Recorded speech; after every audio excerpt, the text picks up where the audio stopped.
বন্ধুরা, আমি উষা। তোমরা সবাই কেমন আছো? আশা করি তোমরা সবাই ভালো আছো এবং সুস্থ আছো। আমিও খুব ভালো আছি। আবার চলে এসেছি নতুন একটা ভিডিও নিয়ে। আজকে জন্মাষ্টমী, তাই তোমাদেরকে জানাচ্ছি শুভ জন্মাষ্টমী ও আন্তরিক শুভেচ্ছা। আমরা চারজনে সকাল সকাল চান টান সেরে বেরিয়ে পড়েছি কর্ণগড়ে মহামায়া মন্দিরে যাওয়ার জন্য। আমরা এখন আছি ভাদুতলার জঙ্গলে। মন্দিরে গিয়ে আবার কথা বলছি।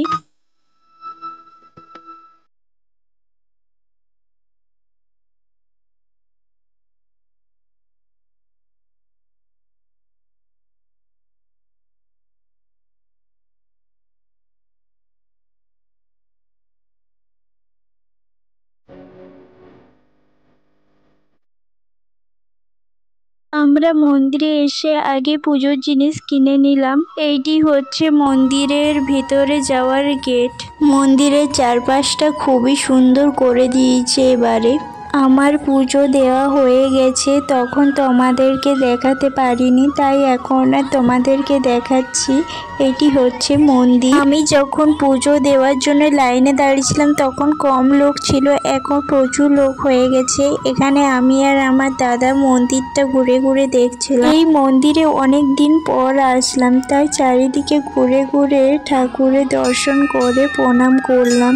এখানে রয়েছে হনুমান ঠাকুর, তাই হনুমান ঠাকুরকে প্রণাম করে নিলাম। তারপরেই আমরা চলে গেছিলাম শিব মন্দিরে। এখানে শিব ঠাকুর থাকে, শিব ঠাকুরকে ওখানে প্রণাম করে নিলাম।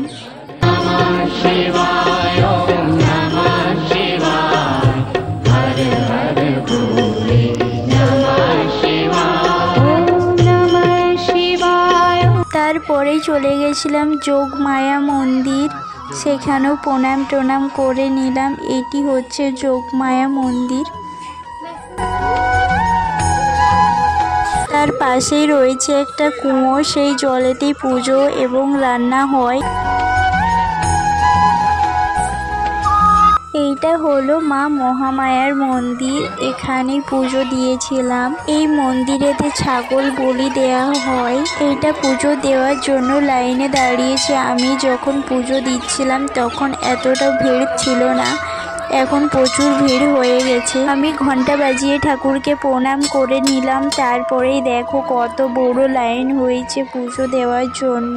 যদি ভিডিওটি ভালো লাগে অবশ্যই লাইক কমেন্ট করে দিও এবং চ্যানেলটিকে সাবস্ক্রাইব করে দিও। আর তোমরা কে কোথা থেকে ভিডিওটি দেখছো অবশ্যই কমেন্ট করে জানিও। ভিডিওটা এখানেই শেষ করছি, দেখা হচ্ছে নেক্সট ভিডিও। টাটা।